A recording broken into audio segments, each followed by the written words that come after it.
Bem, irmãos, a paz do Senhor, nós estamos iniciando mais um programa do Ciência e Fé da Igreja Cristã Maranata. Esse programa ele vai ao ar pela TV Manaim, mas ele também tem o nosso conteúdo todo postado no YouTube, no canal da Igreja Cristã Maranata, o canal oficial, né? Lá tem uma playlist onde nós temos toda a programação, todo o conteúdo que já foi produzido pelo grupo de Ciência e Fé. Os irmãos se sintam à vontade para acessar o canal e também ver algum episódio que o irmão não pôde assistir pela TV. Lá está publicado o nosso material. Hoje o nosso assunto, meus irmãos, é sobre as manchas solares. Logo após a vinheta, nós vamos entrar nesse assunto que ele se refere a um sinal da volta do Senhor Jesus e do arrebatamento da igreja. Vamos à vinheta?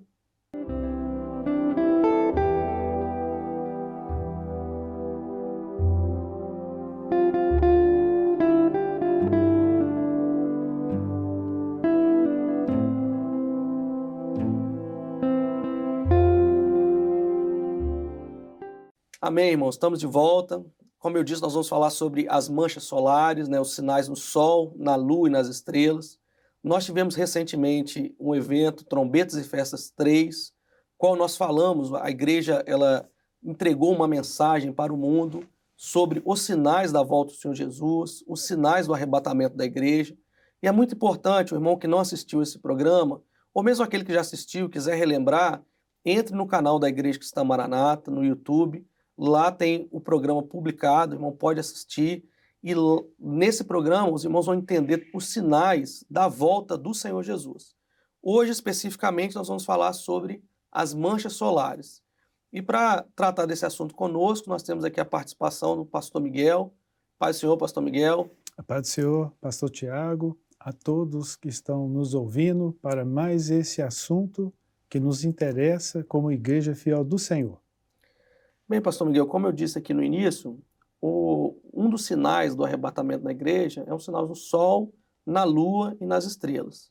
Eu queria que o senhor fizesse um relato sobre esses sinais e onde está esse texto bíblico que fala disso, desses sinais na Lua, no Sol e nas estrelas.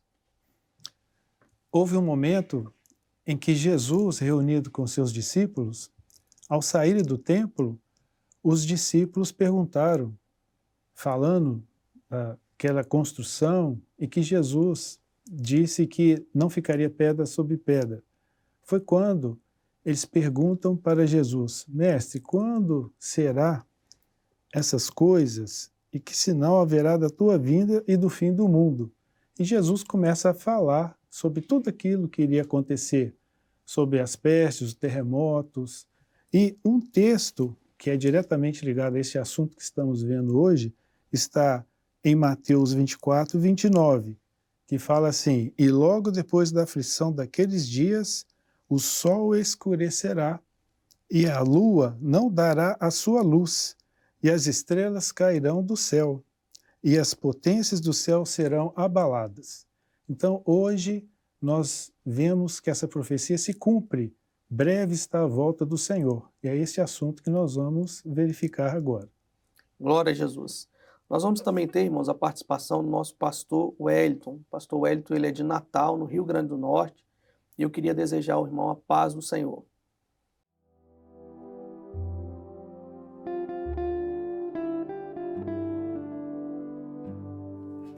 Pastor Tiago, é uma alegria estarmos aqui participando desse episódio de Ciência e Fé. Quero cumprimentar o companheiro, os demais, aqueles que estão nos assistindo com a paz do Senhor Jesus.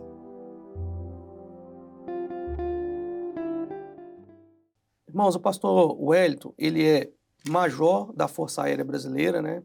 Ele também é graduado em Engenharia Eletrônica, mestre em Física pelo Instituto Tecnológico de Aeronáutica, que é o ITA, e também ele é doutor em Telecomunicações pela Universidade Federal do Rio Grande do Norte. E eu queria perguntar para o pastor Wellington o seguinte, pastor Wellington, como que acontece ou como se formam as manchas solares?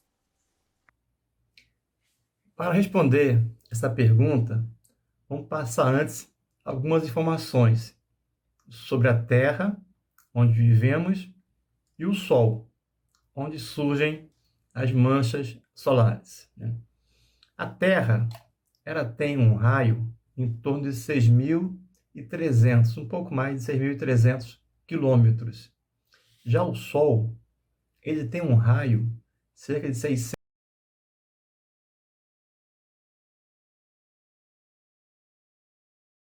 vezes maior, né? O raio do Sol em relação ao raio da Terra.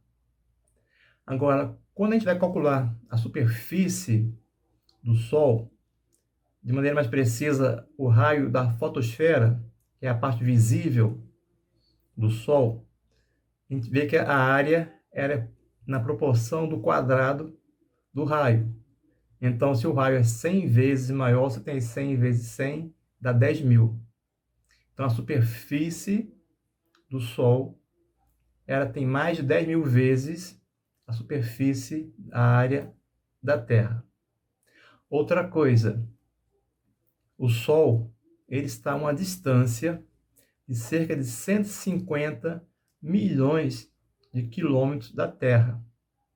E a Terra recebe do Sol energia que é necessária para a vida aqui na Terra. Energia em forma de luz e calor. É impossível ter vida sem luz e calor aqui na Terra. E até o pastor Tiago comentou em outro episódio que a Terra está no lugar perfeito. E é assim porque foi Deus que fez, né? Para que nós possamos ter um lugar habitável, ter vida, vida bio, né? Aqui na Terra.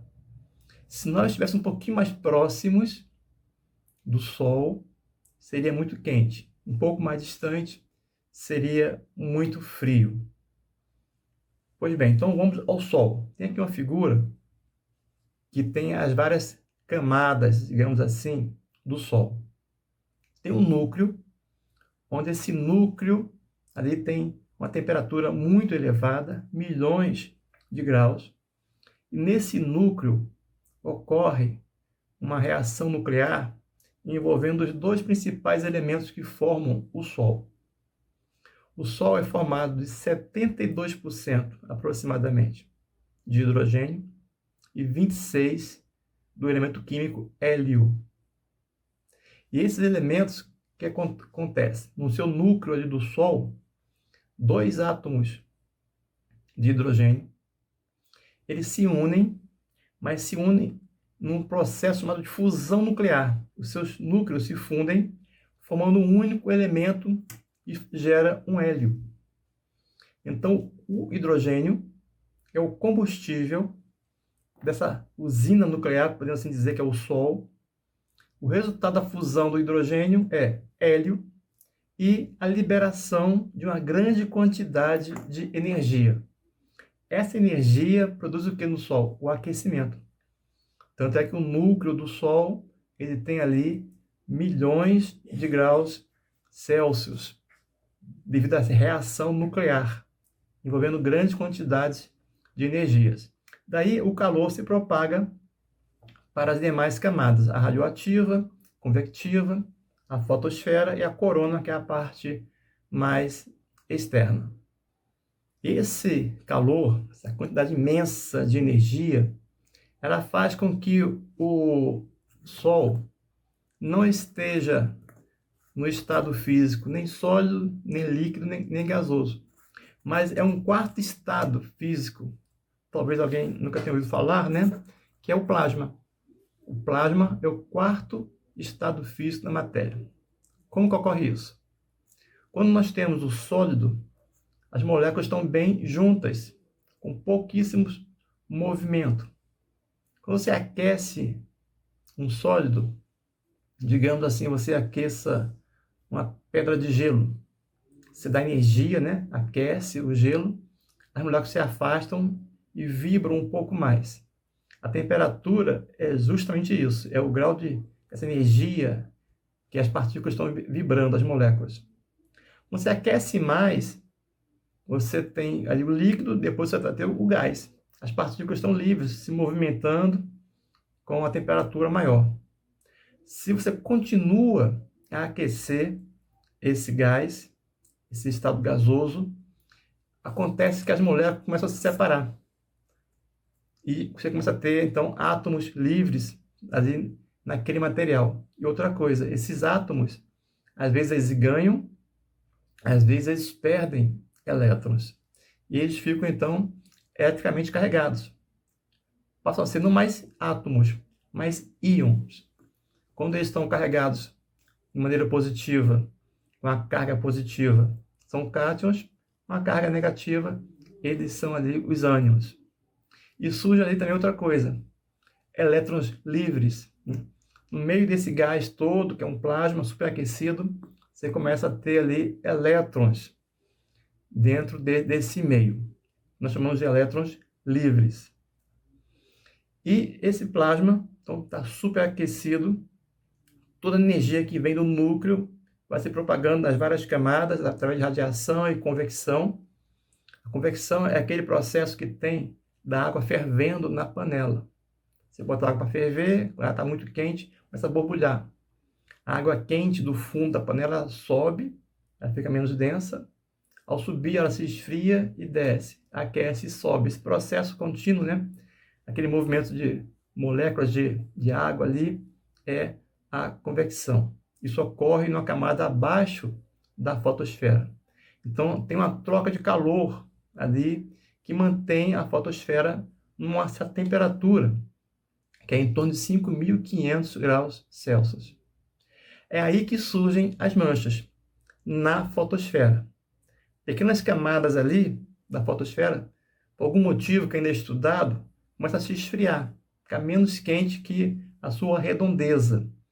Essa diferença de temperatura, quando visto por alguns instrumentos, dá um contraste. A esse contraste é que você observa ali, então, as manchas solares.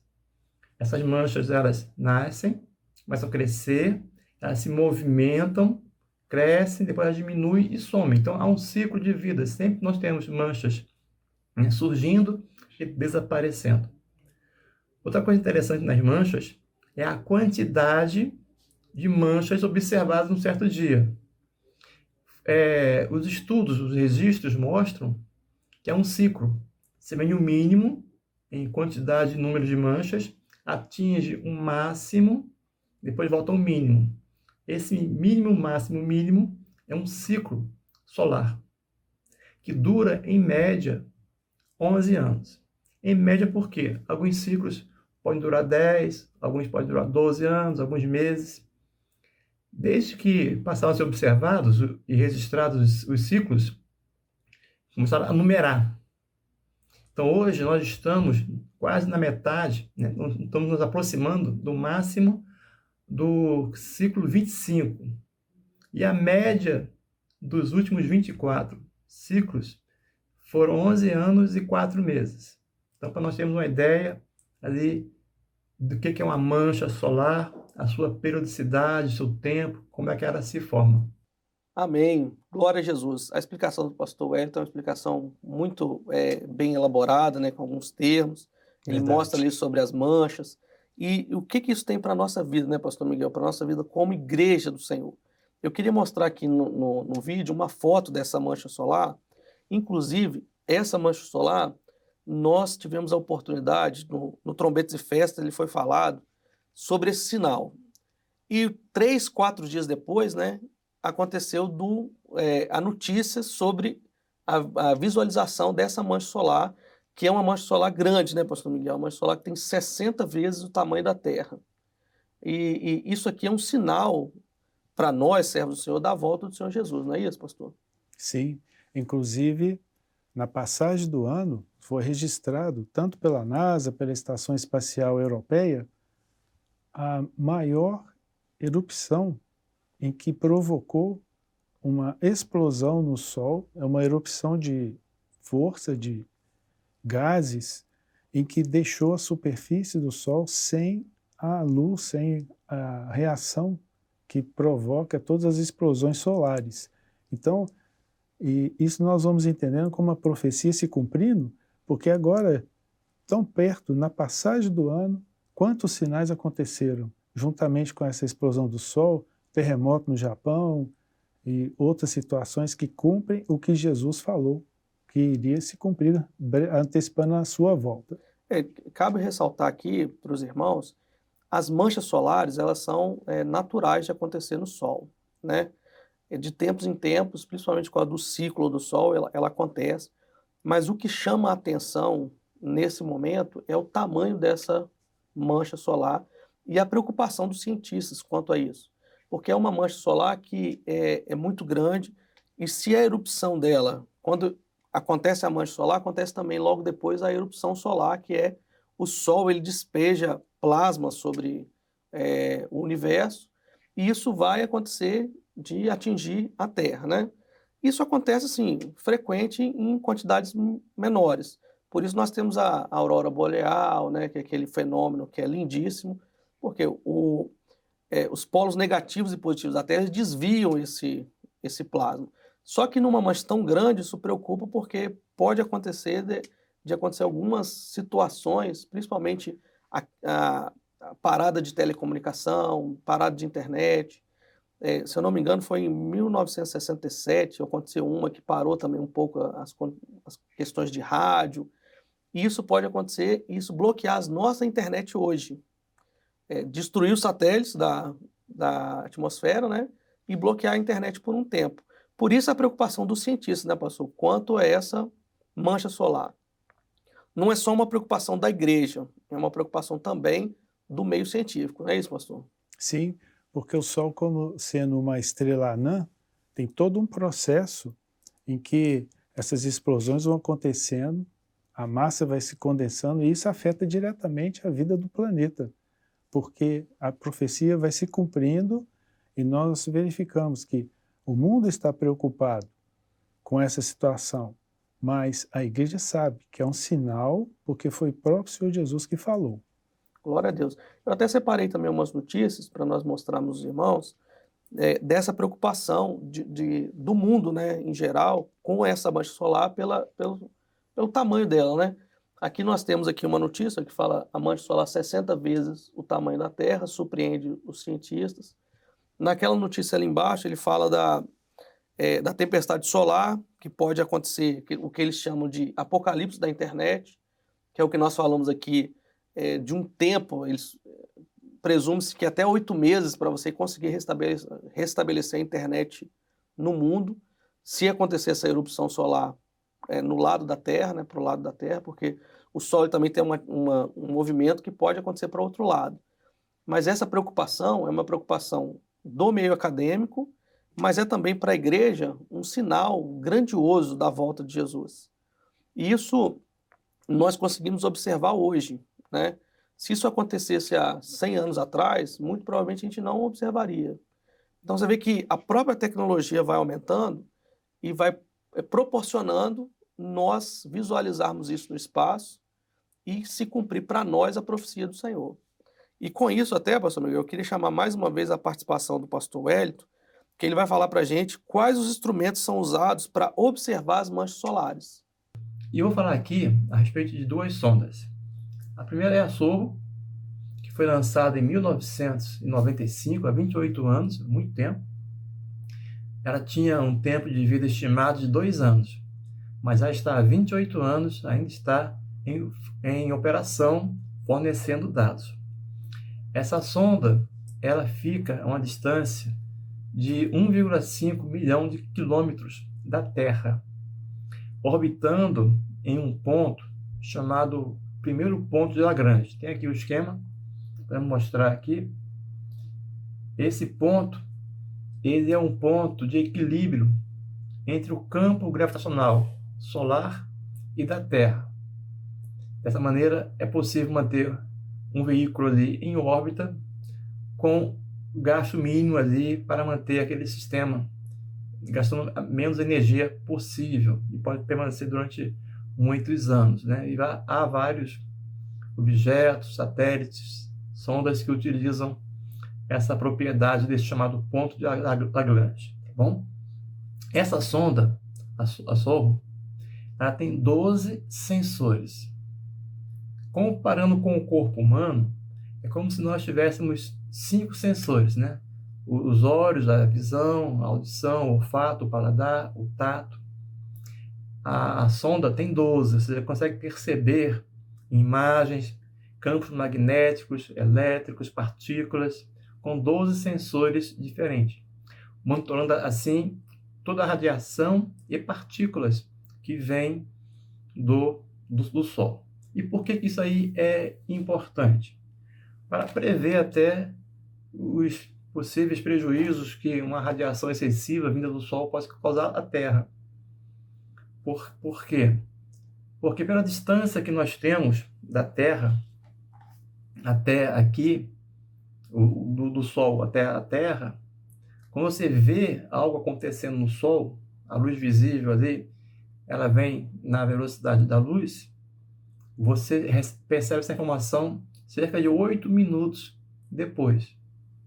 Mas, assim, quando vem partículas, tipo o vento solar, isso aí pode levar de 3 a 5 dias. Então, primeiro você vê, né, algo na superfície lá da fotosfera que possa despertar ali a nossa preocupação e dar um tempo de resposta, até que algo, tipo um vento, uma tempestade solar, um vento solar, chegue até a superfície da Terra. A outra sonda que eu quero falar aqui é a Parker, que foi lançada há menos tempo, 2018, com a previsão de 7 anos de vida útil. Mas ela usa uma órbita bem diferente da SOHO. Ela usa uma órbita elíptica. Ela foi lançada em direção a Vênus. Ela fez uma manobra em Vênus, aproveitou parte do campo gravitacional de Vênus para pegar mais um impulso e ir até o Sol. E depois retorna, repetindo essa órbita ali que leva em torno de 150 dias. Ou seja, a cada 150 dias a Parker está passando bem próximo ali ao Sol e da sua corona. Só que, por se aproximar tanto do Sol, a Parker ela fica exposta a uma temperatura altíssima. Portanto, ela tem um sistema de proteção térmico, chamado escudo de proteção térmico, feito de um material à base de carbono. É o mesmo material, a mesma tecnologia usada nos ônibus espaciais que já foram, não estão mais em operação. Os Estados Unidos usavam na década de 80, 90 ainda, mas não estão mais em uso. Quando esses veículos, os ônibus espaciais, retornavam do espaço para a Terra, na chamada reentrada espacial, eles experimentam uma altíssima temperatura, porque eles vêm com alta velocidade, mas a encontrar as partículas da atmosfera, esse atrito causa ali até mesmo um plasma envolvendo o veículo com altíssima temperatura. Então, para não explodir, ele precisa desse sistema de proteção térmica e também é utilizado na Parker para poder garantir ali que não haja nenhum dano aos seus equipamentos no seu interior. Amém. Os irmãos veem aí que o pastor Wellington ele falou sobre a sonda espacial Soil, também falou sobre a sonda espacial Solarpack, que são duas sondas que estão monitorando o Sol justamente para nós conseguirmos ter dados para a gente ver toda essa questão que está acontecendo com o Sol nos nossos dias, né, pastor? E, pastor Miguel, essa tecnologia também é um auxílio para o cumprimento da profecia no meio da igreja, não é isso? Sim, porque através da ciência, essa tecnologia, ela alcança o entendimento do que está acontecendo, como nós vimos, foi bem explicado com as sondas que se aproximaram tanto do Sol e pegaram tantas informações, que se não fosse com o desenvolvimento da ciência, hoje nós não poderíamos avaliar essa situação que está acontecendo. E a Solarpack, que é uma sonda que vai chegar tão próximo do Sol, ou melhor, já chegou, né, que ela já fez algumas órbitas, tão próximo do Sol que a proposta é tocar o Sol, né? Ela vai chegar bem perto para chegar bem na superfície solar e ela colhe esses dados para a gente. Isso aí é interessante. Isso foi até um tema do programa do Grupo Ciência e Fé sobre o universo. Sim. O irmão que ainda não assistiu, quiser assistir, ele está disponível no nosso canal no YouTube. Também a gente fala um pouco também sobre essa sonda, sobre os sinais no Sol. E os irmãos vão ver que interessante que o programa ele tem 3 a 4 meses atrás, essa mesma mancha estava 4 vezes o tamanho da Terra. E hoje ela está 60 vezes. Ela se multiplicou muito rapidamente. Isso foi uma preocupação também dos cientistas. Verdade. Outro instrumento que a gente usa para observar o Sol, a Lua e as estrelas, no caso aqui as estrelas, é o telescópio Hubble e o telescópio James Webb, que o pastor Hélio também vai nos dar uma explicação melhor sobre o uso do Hubble e o uso do James Webb. Tudo isso que nós conversamos hoje, para nós é mais um sinal profético da multiplicação da ciência, né? Todos esses satélites, sondas, observações, leva ao crescimento, à multiplicação da ciência, que para nós é algo profético para nossas vidas, né? Mas podemos citar ainda o telescópio Hubble, que foi lançado em órbita em 1990 e ainda está em uso. A órbita dele é bem diferente do que nós já falamos aqui das outras sondas, porque ele está em órbita ao redor da Terra, numa chamada órbita baixa, de em torno de 500 quilômetros. E dá uma volta, uma órbita na Terra, a cada 95 minutos, aproximadamente. Algo curioso do Hubble é porque ele apresentou algumas falhas no início da sua operação. E por várias vezes, astronautas foram até ele nos ônibus espaciais para fazer manutenção. E foram feitas algumas correções. Ou seja, se ele estivesse longe da Terra, seria um instrumento perdido. Mas como estava aqui, na órbita baixa, foi possível fazer as correções. Mas ele já está obsoleto, 33 anos de uso, e recentemente foi lançado em órbita o James Webb, que é o mais moderno, mais recente telescópio para observação.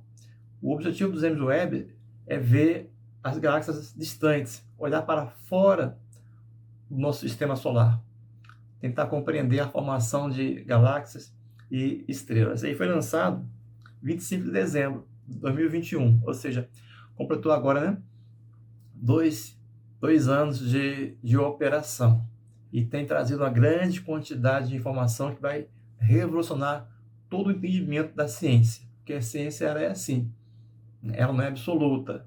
Cada vez que o homem estuda, busca mais, ele descobre algo novo. Foi uma grande alegria poder participar aqui desse episódio.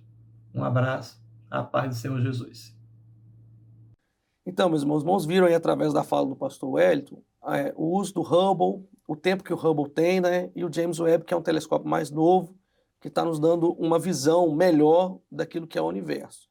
E nós visualizamos aqui a profecia do Senhor se cumprindo no nosso meio.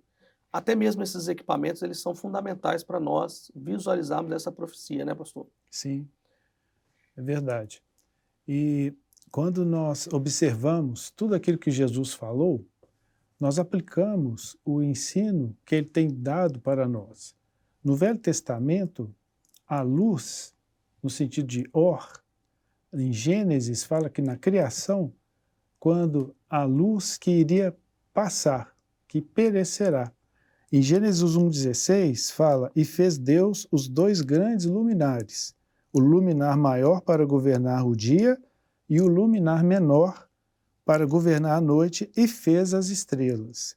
Então nós vemos que foi para a separação da luz e das trevas, e viu Deus que isso era bom.